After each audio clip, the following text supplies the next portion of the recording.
Hi, my name is Gyu Kim, and this is my field trip presentation for History 34 at Santa Monica College.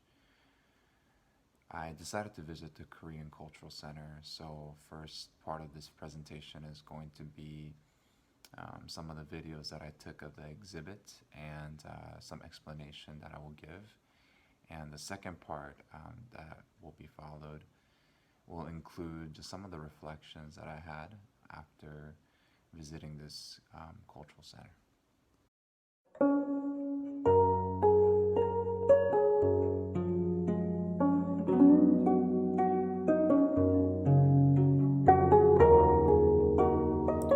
Korea is a country with a very rich history of over 4,000 years.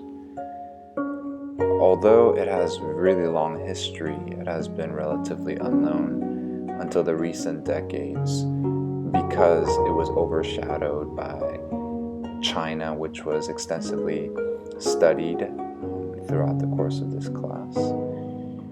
And most recently under the imperialism of Japan and the tragedy of Korean War. But in the recent decades, Korea was propelled to the forefront of some of the global discussions, not only because of its economic growth, but also the tension that is growing between the North and South Korea.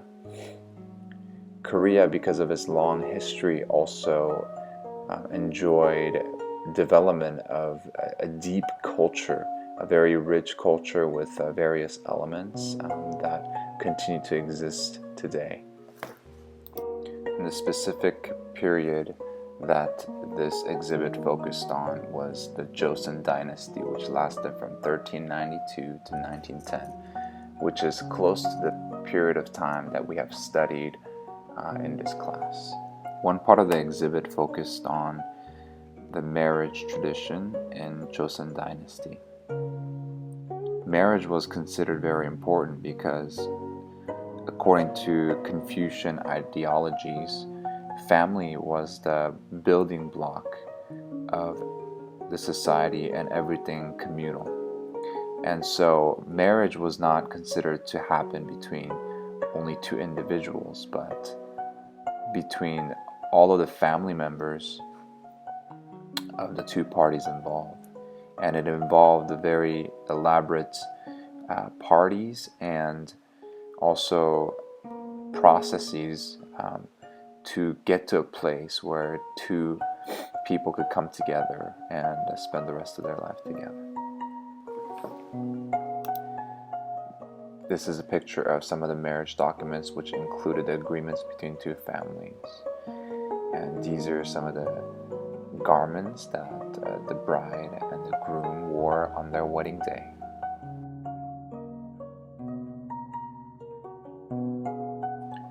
Another part of the exhibit focused on the emphasis on education that the Korean people had. This is a typical office of a male in Joseon dynasty. As you could see here, it says the children were obligated to study from a very young age, learning 10,000 Chinese characters by the age of 5 or 6. And this basic education level really propelled the Korean people to have certain technological innovations in the fields of topography, astrology. This is a compass that you see. This is astrological map that they have figured out. They were also advanced in music. But most importantly, the emphasis on education led King Sejong of Joseon dynasty to invent a system of phonograms called Hangul, which is still in use today in Korea. I hope you enjoyed the small exhibit that I was able to put together with the videos that I took. The reason, one of the main reasons that I chose Korean Cultural Center was because I am Korean by descent, and it was part of history that wasn't really covered much in this class, and I wanted to discover more about my culture, discover more about myself in the process. So there were two things that really stood out to me during this exhibit. The first one was obviously the creation of Hangul, but the second one was the life of women in the Joseon dynasty. There was a section that I could not include in the video, but basically the women in Joseon dynasty enjoyed a privileged life. They were educated in how to be a woman according to the Confucian ideals. And in some ways that could be seen as maybe sexist because they received a different type of education. But nowhere in the culture does it indicate that women were of inferior value than with men, although it was a patriarchal society.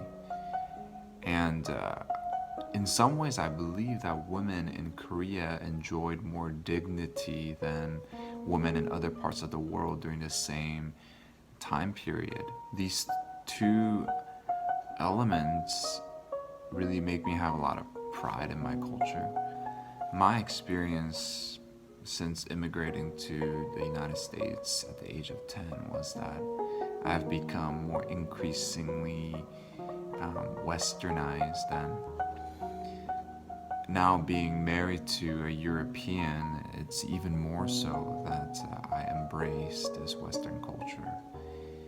And this part of westernization has sometimes really put me at odds with my parents and their culture, because they grew up in Korea. They lived much of their lives in Korea until they moved here to the States, and sometimes they weren't able to understand me and where I was coming from, and neither was I able to understand where they were coming from. And this class talks a lot about Eurocentrism, and one thing that I really enjoyed was the different perspective that the textbook took in trying to reinterpret some bits of history that were originally looked at from a very Western perspective. And going through these exhibits, I realized that Korea, in the same time period that we've studied, had so much to offer. I believe one of the main reasons why Korea was weakened towards 17th and 18th century was because it was unwilling to accept, unwilling to learn new Western ideas that were developing under the Enlightenment period and the Scientific Revolution. And ultimately, it led to Japan, who actually accepted all these ideals, colonizing Korea for a period of 35 years. In a lot of ways, I think what we have done in this class is taking a very Western perspective and trying to incorporate other viewpoints. And I think this field trip has definitely given me an opportunity to embrace my culture on a deeper level. And now I really believe that I have the best of both worlds, so to speak, because my Koreanness is influenced by the Western ideas that I've picked up. But even how I interpret that Westernization that I've taken in or that I've embraced is impacted or affected in a way by my Korean background and my appreciation for the culture that my parents came from. So this was a very great experience, not just on a history class level, but also just for a personal journey that I've been on. So yeah, so I really hope that you enjoyed my presentation and my debrief and just my personal process. So